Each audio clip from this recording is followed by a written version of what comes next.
This is Judge Joe Brown, and we're listening to We All Be News, News-Free Dixie for the 21st century. Hi, this is Reverend Vivian. I just want to, it's an honor to be talking to you once again.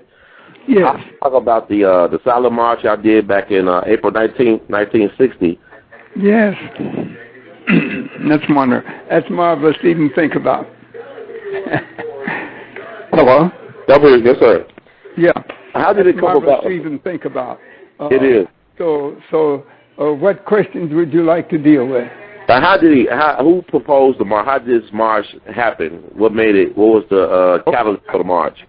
Very important is that we had been, SCLC,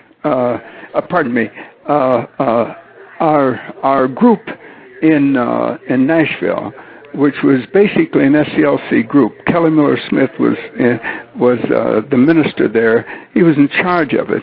We had, the lawyers had come out each time something happened, and just came out wholesale. The black lawyers, and as a result, we had great backing from them, and then Attorney Luby was the sort of father of lawyers in the city, and his home was bombed. The bomb was so terrific that it was said that if the bomb had, they threw it at the window, trying to throw it into the house. Mm-hmm. The people that did it missed the window and it fell back on the yard. It was said that if it had gone in the house, it would have exploded half of the block. Because going into the house, it creates a greater explosion than otherwise would have been. And in spite of that, it was so terrific that it blew out windows clear in the third floor of the hospital across the street. All right. Now is that we were in a meeting. We were in a meeting in. We were in a meeting at the Methodist Church, a local Methodist church near Fisk University. The executive staff, the executive committee, really, we didn't have a staff as such. Executive committee of the movement was in this meeting early in the morning, and made up largely of students, but everybody was there very early in the morning. And we had heard a sound, some on their way to the meeting, some at the meeting, but it was a muffled kind of sound from where we were and in the church we were in. And then somebody came into the meeting and said, Attorney Luby's house has been bombed. We changed everything to deal with that. We didn't leave and we didn't run out just to see. What we did was to start planning, because this was that kind of group. What do we do? How do we effectively bring to the attention of this community how far they've allowed themselves to be off track? And since we were a non-violent organization, they had no reason for any of that. And so by the time we finished thinking, the idea was that we were going to march to City Hall. Now, it wasn't that simple. Mm-hmm. We were going to march to City Hall, but we were going to organize the campuses, and we were about doing that. How important was the students involved in this movement? Well, I'll tell you, I'll give you an example. Mm-hmm. For that march, it was practically all students.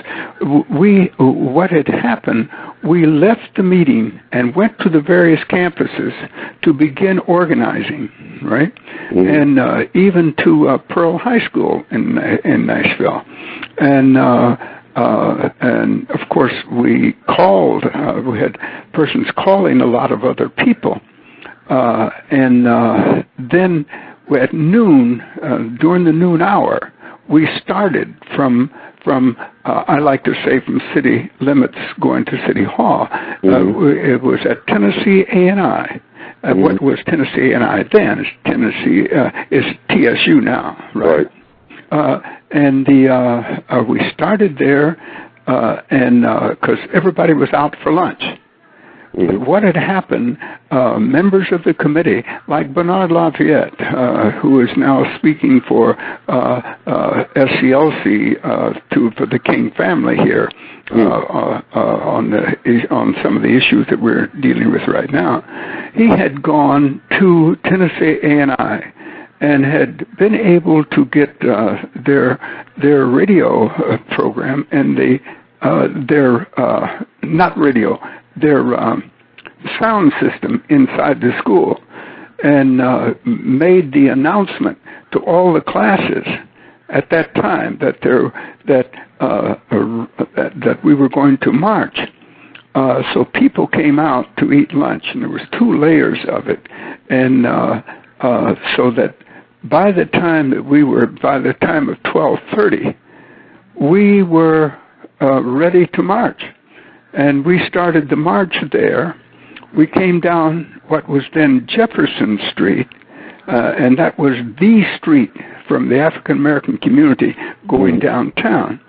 And 18th and Jefferson was the next place we picked up. That's at the corner. That was the corner, but it was also the corner for Fisk campus. So as we passed by, Fisk students joined the march, and then when we got to 16th, Pearl High School students joined us. Now we didn't have many of the university hospital people joining us, is because the medical doctor students had a difficult agenda, and we did not mind if they stayed behind. But by the time we got downtown, many of them had joined us anyway. So that we went down, and then cars started going along beside us as we went downtown. Then, as we got closer to downtown, it turned into a silent march. My question is, I didn't mean to interrupt you, Reverend Vivian. Pardon me? I didn't mean to interrupt you, but I just want to know how we got able to keep it a peaceful march, because y'all had so many observers becoming participants who were not trained in how to respond at the corner. Yeah, but the only people that joined us, really, people were on front porches and so forth, but very few people who hadn't been in our mass meetings joined us. You see, you have to see is that we didn't just call a march. This is why we had a meeting going on that early in the morning. We had been training people for a long time. The genius of SCLC, the special thing that Nashville brought to SCLC, the genius of SCLC was nonviolent direct action. Please put those two together, nonviolent direct action. Everybody thinks they're nonviolent, but they don't act, right? Nonviolent direct action. And that was the number one thing of SCLC, and SCLC in Nashville went the second mile.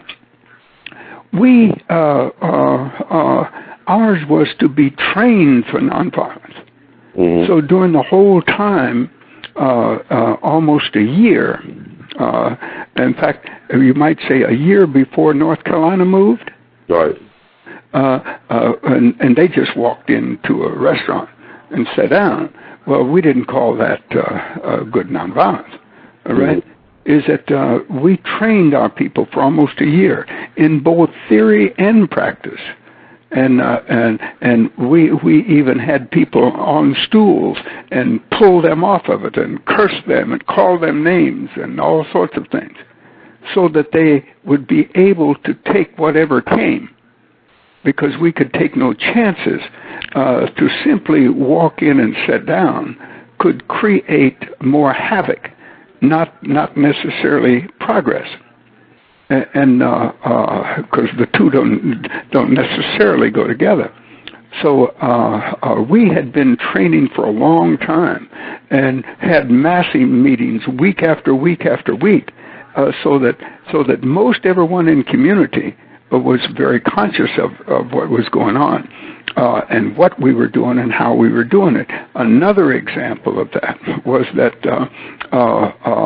we had already gone downtown and talked with the stores, particularly the two big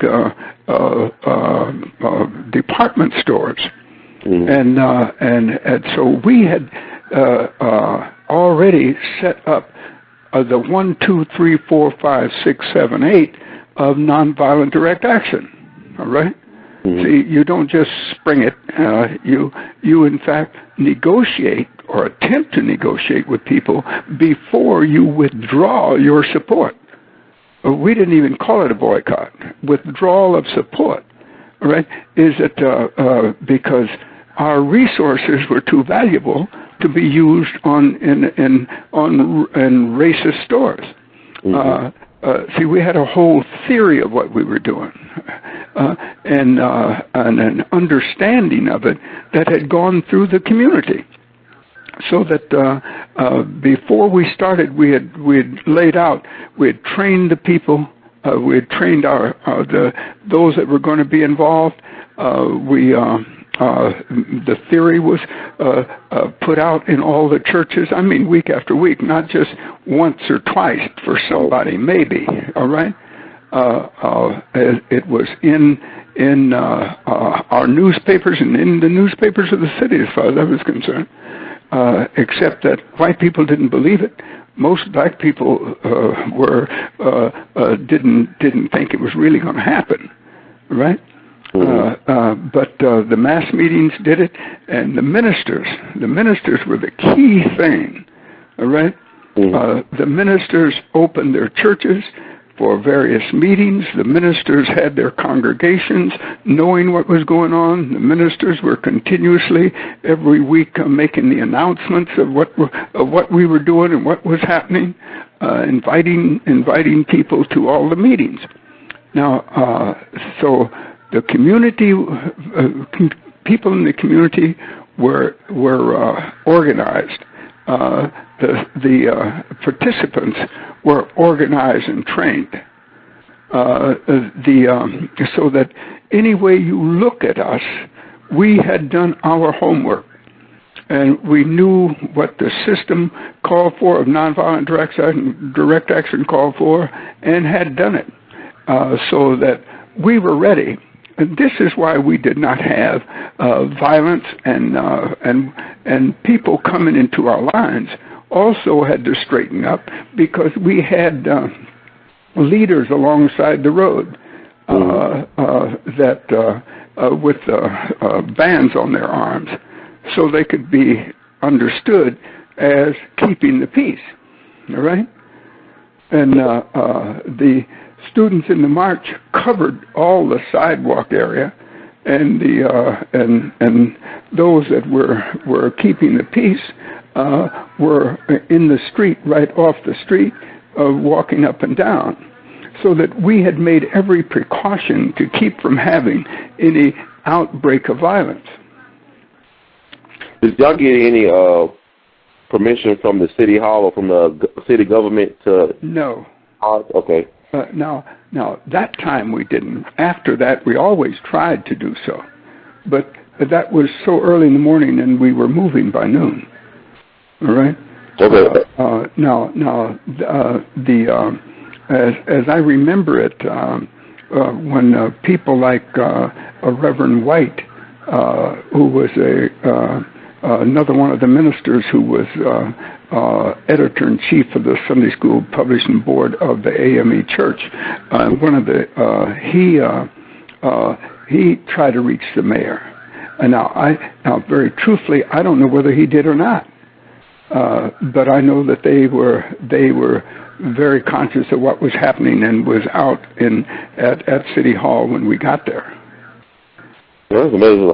Like, well, I mean, this march was such a seminal moment in the civil rights movement and struggle. It produced so many leaders. Also, you, Reverend C.T. Vivian and Reverend James Lawson. I mean, giants in yourselves. And Bernard Lafayette and Jim Bevel and John Lewis and Diane Nash. I mean, and Diane Nash. All of us there, right?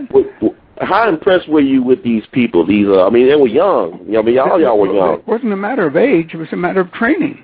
It was a matter of good sense. It was a matter of depth of character. You see, this is what makes a nonviolent movement. It's not just people jumping up and going to throw some rocks and going to cuss somebody out and not nobody better hit me. And the system was beating on them every day. All right. But they did not want to do, I mean, many people did not want to do what was necessary to change it. All right? But we understood that nonviolent direct action could change it. Personally, I had my first nonviolent direct action in Peoria, Illinois, 9 years before Montgomery. All right? Wow. And 3 years before that, Jim Farmer, not Foreman, Farmer, Jim Farmer of CORE, had started the action in Chicago and had changed the loop downtown Chicago. And in Peoria, Illinois, we changed everything. They just had me back to speak this past 2 weeks ago now to speak as now they're laying the bases, have been laying the bases, but are near the point of having an African American museum in Peoria, Illinois, right? Where we couldn't even eat at except for one place in downtown. We changed all that, opened it all. And that was 9 years before Montgomery. So things had been happening, and Jim Lawson, who you mentioned, he was sort of our guru of nonviolence, and was really sent to the city by the most important nonviolent organization that was their business in the country. All right, and the Southern Regional Council was behind that, so that a lot of things that happened that was preparing our city, and not only that, our city wasn't Mississippi. You have to realize that it was a deeply religious city. It's not an accident. I mentioned Reverend White, head of the AME Publishing House. At that moment, I was an editor for the Sunday School Publishing Board of the National Baptist Convention. Right? And the National Baptist Convention USA had its publishing house there. And those were institutions that had been going on for years, and there were 17, at one time there were 17 denominational publishing houses in Nashville. Because it was in order to get Sunday school materials to the whole nation on time, they had to have a location near the center of the country in terms of transportation, not in terms of geography. And the point being is that the town had a lot of experience in it of people who were religious, people who understood issues, number of universities in the area, right? So it wasn't a backward kind of little place in the woods, nor was it a Mississippi, all right? Yes, sir. So we had a lot going for us in Nashville, and that has to be understood because all of that's important, and the religious and spiritual factor are basic. You see, Martin King's movement, SCLC, was a moral and spiritual movement, not just a civic thing, right? It went far beyond being civic. That's why nonviolent direct action came out of us. You see what I mean? Yes, sir. That practically, everybody on Martin King's staff were ministers. Right? See, when people moved in Montgomery, Alabama, it was behind ministers. 30,000 people walked out of their churches, not off the corner. You see what I'm trying to say? Yes, sir. See, and this term, well, I don't need to go there, but the idea is that you have to see that this is a deeply moral and spiritual issue, a moral and spiritual method. All right, and that had never been tried before by African Americans. We'd tried everything else, and our leader was probably the only PhD in philosophical theology in the South, black or white. Mm-hmm. Right? Is that so that our leadership understood things and was very effective, and as turned out, he became the man of the century. Mm. So and see, it's just like right now. I just happened to look over and I saw Obama's on TV right now. Right now, the thing is that he is. New York Times called him this week one of the two. How did they say it? One of the two most brilliant men of this generation. Mm-hmm. All right. Now, no wonder he's effective. He knows. You get my point?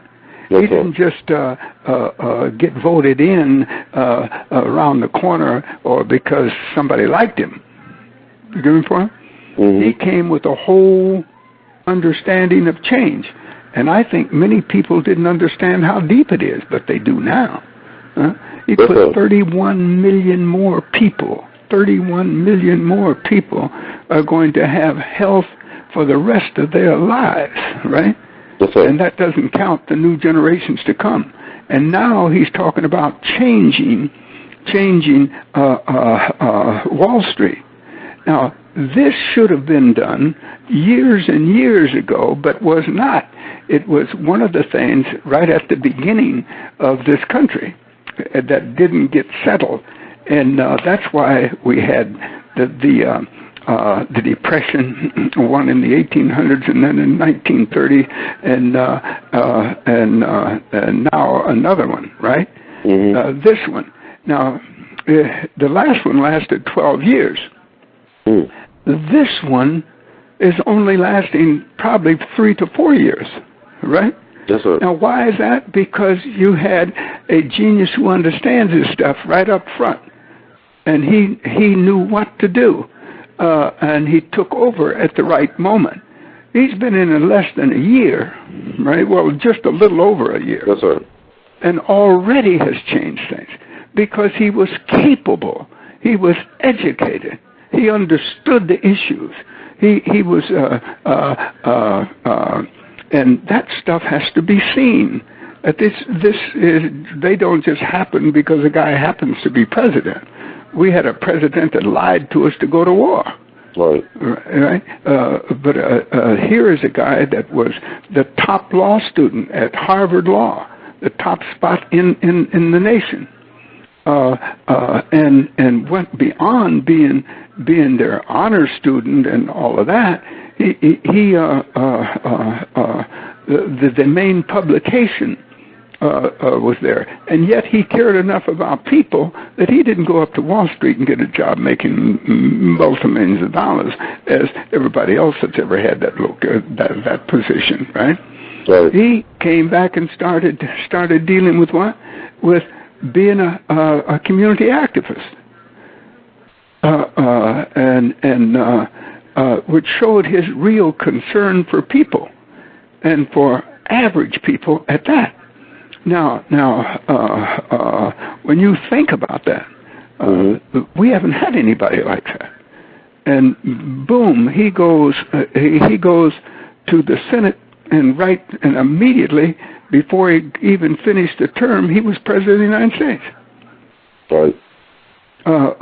My point being is that you have to see, and we have to say to all of our young people, get prepared.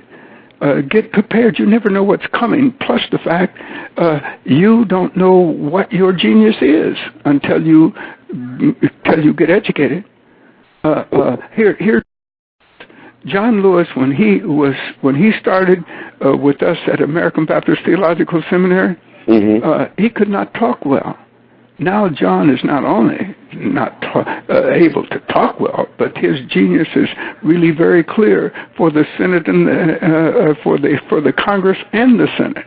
The whole political establishment on the Hill knows John as a person of conscience. Yes, they do. Yes. You see what I mean? Is it and who put him in office? A black community that had been in charge of itself through three, at least at that time, at least three different mayors, black mayors. See, now what we have to do is to make certain that if we're going to continue the movement at the level that we have established it, is that we've got to make certain of the midterm elections, right? I was with the president last week, and he asked, "What do you see as the number one thing?" I said, "There's two things. One is black banking, right? Every black person must put into black banks and back them because the economics, right? But the other thing is the midterm elections. See, the vote was the most important thing that happened during the movement. Is that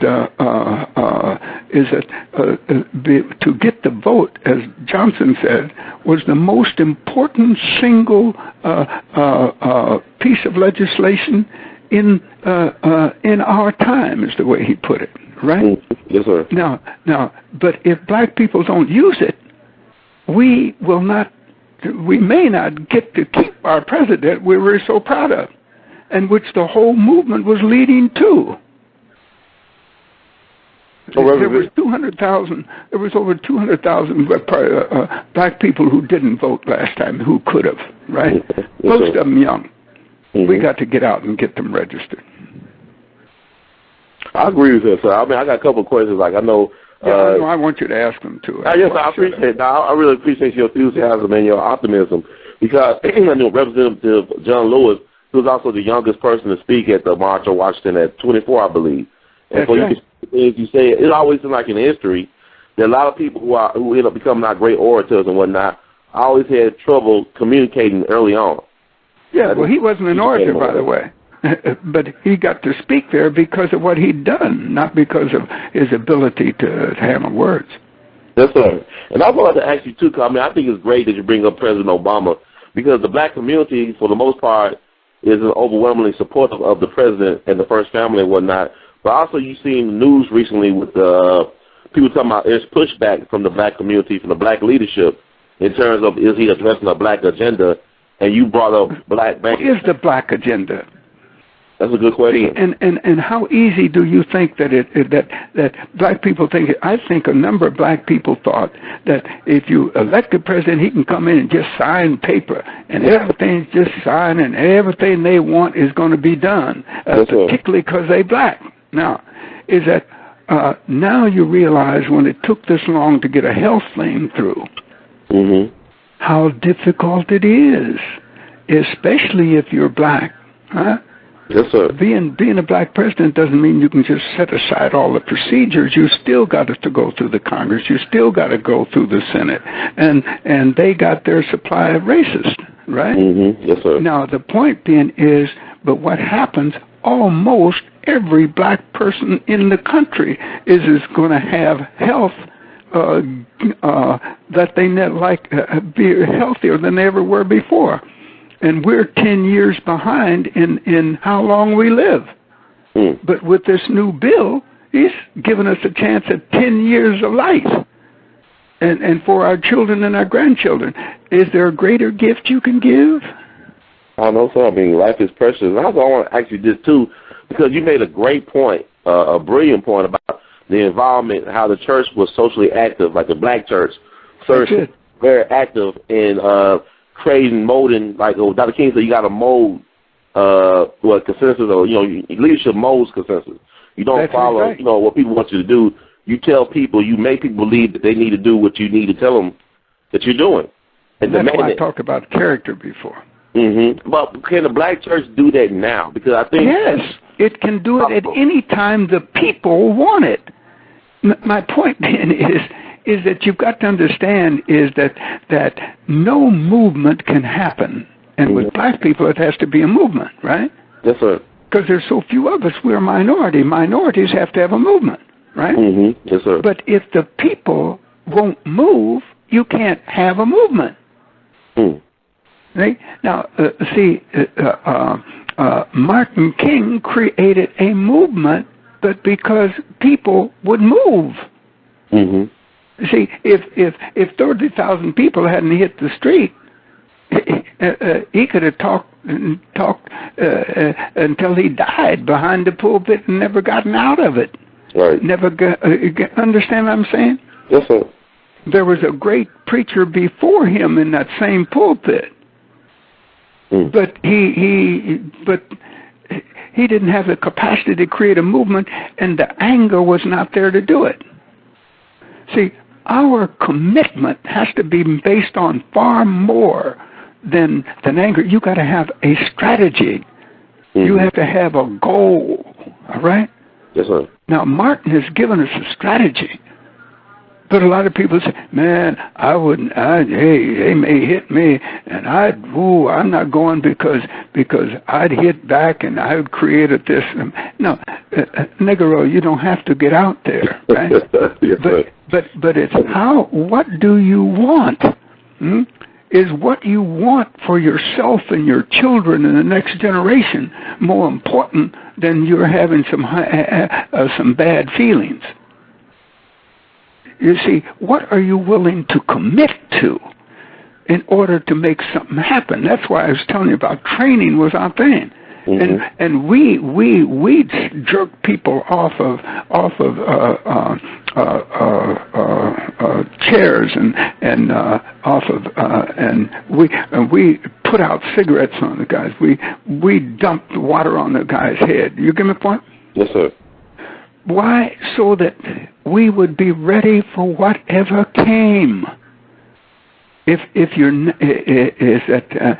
not willing to be discomforted, you will never be truly comfortable because you'll never be really free. But when the people make up their mind that they want something new, and when they want something better, not just new, better, all right? Yes, sir. For themselves and their children, all right?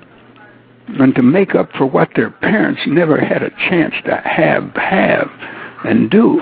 When they get ready for the best possible life, they can have it.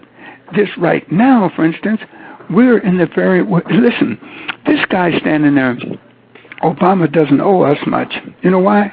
Why? It's two things. But the main point is, we didn't even get with him until after white people got with him in Iowa. That's true, yeah. He did all of this by himself, right? See what I mean? Is that, and then we got with him, even after that, when he came to Selma, I happen to be chairman of the Voting Rights Museum in Selma, right? And when he came there, is that after he gave his speech, and we went out into the street as we always do to cross the bridge. We do it every year, and in a memorial to Bloody Sunday of years ago. And is that Mrs. Clinton was on one end of the line, and Obama was on the other end of the line. And more of the big names lined up with her than with Obama. Oh, wow. No, I didn't you couldn't believe that. Oh, right. See, and this is a black audience. I mean, you're talking about, you get my point. We're not talking about this is a heavily integrated group. No, not that at all. And so he doesn't really owe us anything when you get right down to it. Right? But the most important part of it is that he wants to know what we want, but he can't give everything that somebody wants just because they ask it. That's true. All right? And he's got and the things he's dealing with are bigger than anything that they're talking about anyway. Mm-hmm. When you stabilize the economy of this country, because we know who's last hired and first to be fired. Yes, sir. We know who is at the lowest end of the economic ladder. Mm-hmm. All right? We know who's not on Wall Street except for one guy. Right. All right? Is that so given that, is that the things he's doing is changing the very nature of how this society works. And the number one thing is to change this society so it serves poor and ordinary people. And that's us. Right. Right? See, we like to think that we're middle class and upper middle class. Listen, let me tell you, Don, is that we got middle class mentalities, mm-hmm. But we don't have middle class incomes. Right. And we don't have middle class security. Right? Who lost most of the housing in this thing, and who was duped into buying what they couldn't afford? Oh, black folks. That's right. And so then if he gets controls on Wall Street and the use of the finance of the nation, we automatically are better off. But we're not educated about the game. Like you said, you got to educate folks, you got to train people. A lot of us are not educated by how the system works. In fact, that's exactly right. We've never had to know how the system works. This is what the problem was. We thought if we got the vote, that's all we needed. Right. And so the movement fell off at that point because they thought they got everything they needed. Mm-hmm. But the point is one of the mistakes we made was that we should have had, but we didn't. Well, that's beside the point. One of the mistakes we made is that during all the mass meetings we had, we should have had somebody teaching black history at the same time. Oh, wow. But you see, it was happening in the South, and practically everybody who went to school in the South had some black history. Mm-hmm. You get my point? But it should have been seen as a part of everything else we were doing, and the high points brought out by our historians, and what the need was now that the movement had started. You see? Is it, and then how to, for instance, when you're talking about how the system works, we taught in detail how voting worked. SCLC had a whole department doing that, right? And we went into the places, like in South Carolina. In fact, the third highest guy in the Democratic Party today, and they're in charge, right? Is from South Carolina and had been in our voter registration stuff. That was Clyburn, right? Clyburn. Yeah, Clyburn, right? And he's committed to black people and black us. He's also committed to this nation because he understands that if the nation goes under, you go under anyway. Right.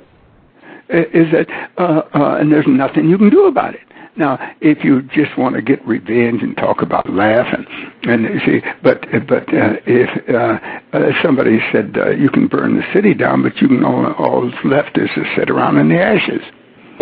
Right. And our parents and grandparents had enough sense to know that you make both work. You work for yourself and you work for the country's good, because if it fails, you fail. Yes, sir. I want to go ahead, sorry. Yeah, and we've come further in a short length of time out of slavery to freedom as anybody. I want to ask you, getting back to the Salem March 50 years ago, I mean, I want to know, how did you react to Mayor Campbell's response to Diane Nash's question? Well, is that we both gave a speech to her, to him, to the mayor. Out of Iraq, we already knew what we were going to say. when he said when he and remember he stuttered at first, and then he said yes I do. You know that he did feel it as a human being, and then he made the promise to open up the city, to open up the restaurants and so forth. But what he really did was in 1 week he opened up the whole city. Wow. See, but he couldn't have done that if we hadn't have been demonstrating for a year. That's what Obama wants to do. Yeah, that's what Obama wants to do, I think, in the way he wants us to demand it so he can do it, right? I mean, that's the way it works. Yeah, and see, that's the point, is that he knows it takes time. Look how long it takes for the health bill. That's right. Nobody thought that it would take that long for a health bill when everybody's going to be helped. Right. 31 million people, and then you had this little 8% of folk that's in the Tea Party was able to make the whole nation sit around and take notice. Now, why is that? Because they're still racist. That's why. All right? And we can put it any way we want, but that's the way it is. Is that for 75 years, they've been trying to pass a health bill, right? Nobody was able to do it. This boy did it, but it took him a year and a half. The rest of them didn't want to stay at it that long. Right. See? Yeah, and that's right. And still you got them so racist that they want to take it away from him. And it's good for the whole nation. And what bothered me is all those white folk that know they're going to get sick, huh? And know their mamas and daddies and husbands and wives are going to get sick, right? That's right. And that's what I was going to say next, baby. My daughter came in and she's joined the conversation too, right?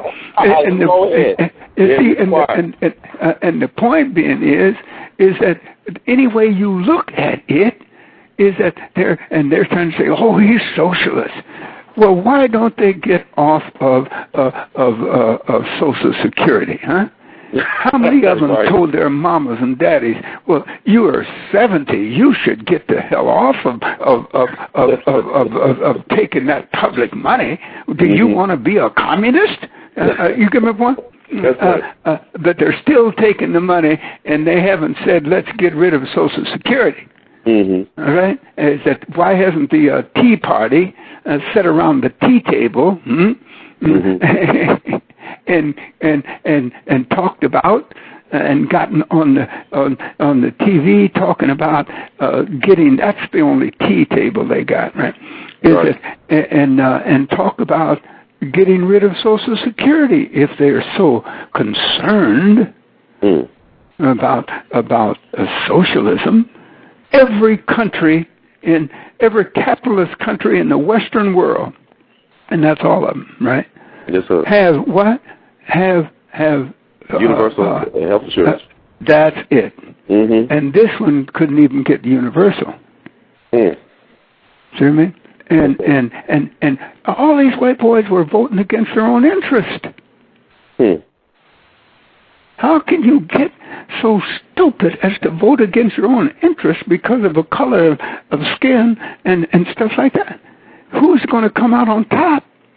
Is that the very rich don't care because they're going to scoop it up anywhere you go. But if it stays like it is, they can scoop it up faster. Yes. But the Tea Party, they funded by the corporate interests, the same folks that created the White Citizen Council, the Mississippi Sovereignty Commission. They funded by the corporate interests. That's exactly right. And who do you think they serve? Corporate interest, right? Yes, sir. And the thing is, and the corporations say, well, if they're stupid enough to stand there and be robbed, we'll rob them. Right, basically. And the insurance company said, boy, this is good. Everybody needs insurance and's got to have it, and they're stupid enough to think that I'm supposed to rob them so they can have it. Says, so let's rob them. That's why somebody made a good point. They said being informative and being well educated, two different things. Being informed versus being well educated. Yep, that's good. a lot of these folks might be well educated in the Tea Party, but they're not informed at all. And not informed at all.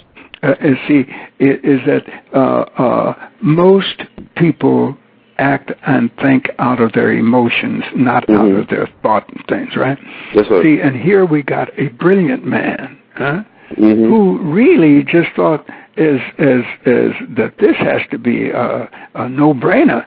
It's a passing at health bill, right? It's got to be a no-brainer. Anybody with any sense is going for themselves. But he found out that's not true. But you see, racists have never been logical. That's true. That's true. I also want to ask you about this, too. I think this is very much a concern. The private prison industry complex, because you talked about Mississippi early. But it's two sisters that locked up. The Scott sisters case, I don't know if you ever heard that case, but these are two sisters that have been locked up since 1993, gave double life each for $11 armed robbery they did not commit. They did not have any prior felonies or criminal convictions, but they've been in jail since 1993 for $11 armed robbery. They got double life each. They went in as young black women with little kids. Now they got grandkids in their late 30s, and one of them about to die in prison because the state has refused for her to get a kidney transplant. It kind of reminded me of the Clyde Kennard case where I read about how they treated Clyde Kennard in prison. Yeah. I was like, what can we do? I mean, because we've been trying to organize. I never heard about it. It's the first time I heard about it, Don. Yeah, I want to see some information on it, sir, because I think it's so important because they've been working for years to try to get these sisters out of jail, the family. But they haven't been working hard. See, but here again we go. Here again we go. Yes, sir. Is that we do not have the structure for justice that we had. The NAACP doesn't attack things as they should legally. SCLC is not doing anything, right? Yes, sir. CORE doesn't exist anymore. SNCC doesn't exist anymore. We do not have the level of concern that the movement gave us. Remember, none of this was really doing much. See, until Montgomery moved, all right? Now, I could say NAACP was doing things, but you see, their legal thing was around the Kansas school case, right? And they thought when they got that, everything would change. Well, it changed in the North, but it didn't change in the South. Right. The South just said states' rights, and Reagan went in with states' rights, and behind that kind of stuff, we couldn't get where we wanted to go. Right. So we had to come up with something else. That's where Martin King came in, right? And most black people didn't even understand that something new was happening. All right. See, and but I tell you, sir, when they saw victory in Montgomery, they wanted part of the victory, whether they understood it or not. And so everybody moved within weeks. Now nobody moved, no city moved while the all the stuff with all the demonstrations were going on in Montgomery. And all the stuff was going on there. They didn't move. As soon as we won, within weeks, 10 different cities had moved. Oh, wow. So, you see, what we're all waiting for, what black people are always waiting for, is what can we do now is the question. Huh? And the next thing is, will it work? And we generally don't move till something works. Because we've got so much to lose, we got so little to lose, that to lose can destroy us. See what I mean? I mean, on one hand, we got so much to lose. On the other hand, we got so little to lose before we're out of the game. I mean, that's why it's so important to get young people involved in this process. Because a lot of them want to be involved. I know you heard about the flash mobs where kids will meet up at one place, they text each other, they email, whatever. I mean, we got all this technology to do these type of things, but yeah, y'all didn't have all that type of technology back then. No, but the point is that we could have done it a lot quicker, had we. Yeah, that's what I'm saying. It's crazy, though. But I know, but you got to turn on the nation. They got to have a target, a goal. What is it that that black people are willing to line up behind. You see what I mean? Is that we said we were tired. It really started over a bus. It ended up busting the whole system. Yes, sir. You see, is that people were tired of paying their money and being insulted every time they had to get on a bus, and they didn't have money for cars, so most everybody was, every day they were getting on and off a bus, right? Mm-hmm. Only to be insulted the first thing in the morning and the last thing in the evening. Is that, and they said, we're not going to put up with this anymore. Right. And here comes a guy with a method that you could use that you didn't have to put up with it. You know what, the Reverend Vivian, I just think we don't learn our history that well. Like I said, we need to know our history, because I look at Memphis, like a lot of times people complain about the garbage workers not picking up certain, like, trees that people cut down. They just leave stuff there for months at a time. And I have to explain to people that the garbage workers still don't have the benefits that, Dr. King got killed here in Memphis 42 years ago. And yet the garbage workers still don't have what Dr. King tried to help them get. And I just don't understand what it's going to take. But Dr. King said the only way they can ride your back is if it's bent. That's exactly right. And why not standing up straight? Because how many people got to die for somebody to do what's in their best interest? In fact, actually, when you to think that way, you've got to consider how many people died before we really moved. No, I'm saying that's crazy. Why are we so afraid? Crazy. Why are we so afraid? Why are we so afraid as a people? I agree with you, Doc. Is that keep talking it, because that's where it's at until the average person. And it's just like, look, we almost had a youth movement going on down in what's that little town where? Gina, Louisiana, right? And it looked like to me, and I'm not clear on it, but it looked like to me that as soon as adults moved in, it was all over. Yes, that's the problem. You see what I mean? Yeah, of course. Is that and it wasn't that they weren't supposed to be leaders, but they didn't lead anybody because they came in on vans and left. Right. Well, see, the point being is, when SCLC went into a town, we went in to stay until there was victory. And we didn't care how many times we went to jail. We didn't care how many people had to go to jail. We didn't care how much suffering went on. I'm looking at a gun in my face inside of a jail right now when I say that. So I'm not talking about, something easy.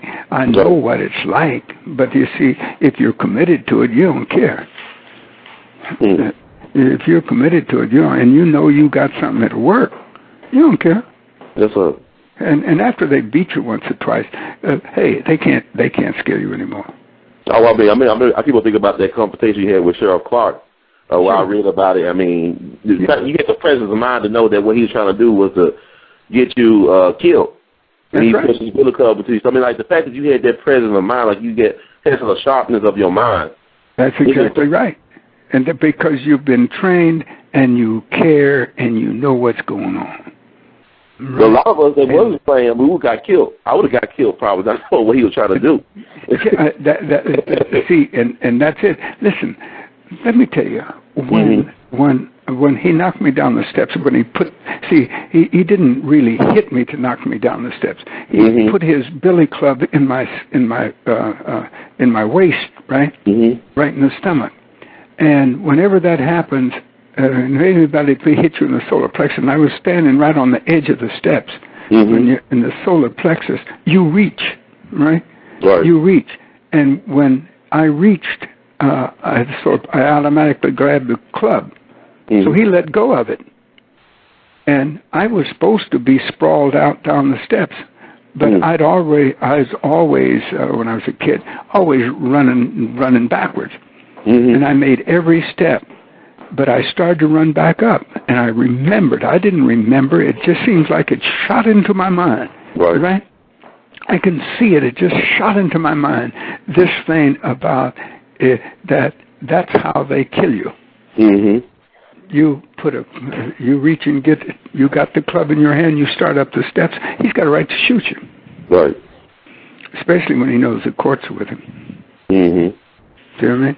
Yes, sir. The point being is, but this is why I want a training center that trains NGO leadership, right, to be leadership, right? See, I'm not concerned about the college stuff as much as I am the NGOs, the average people in the community, right? See, most who haven't been to college at all, right? But that doesn't mean they don't have it on the ball. It just means that there haven't been that many opportunities for as many people as there should have been. Yes, sir. All right? But if you train your leadership from the ground up, so you're not talking about one or two, you're talking about thousands. All right? Okay. Yeah, I've got to close off, Doc. Oh, yeah, I appreciate it. It's always an honor to you, Reverend Vivian. In fact, I enjoyed, we've gone way beyond 15, 20 minutes. I know you're a minister. That was before 12, and it's 12:30 now, all right? Yes, sir. Wait a minute. Tell me what your name is. My name is Ron Hurd. I'm out of Memphis. I'm friends with John and Judy Gibson. Yeah, Ron Hurd. That's it. I'll send you some information. I'll mail you the information on the Scott Sisters. Please do. In fact, send me a copy of that if you will. I will. I definitely will.